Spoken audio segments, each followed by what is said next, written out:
Okay, let's say you're like me. You get your printer, you're very excited about it, right? And you just start printing right away with the sample paper, and then you're like, okay, I need some more paper. So you get more paper and you put that on your desk. And if you look at my desk has wires and stuff going all over the place, but I like it to look nice and neat, and I can't figure out a way to get my paper to sit nice and neat without the wires going under it, and it just looks junky like that on my desk, right? So then you get this cool thing.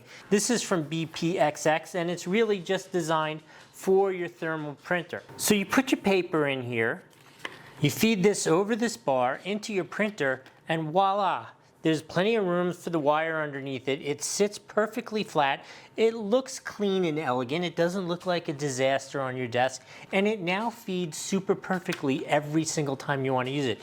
And the cool thing about this, so if you don't have a flat feed like this and you got a roll, you simply take the roll, put it on this bar, sits here, and again, it feeds perfectly. This is an incredible value add for what it is. I can't tell you how excited I am about this little piece of plastic which just organizes the paper in your desk so much. This thing's super cool. Absolutely a 5 out of 5 on the Doug score. This whole setup's awesome. In any case, I hope that was helpful. We'll see you next time.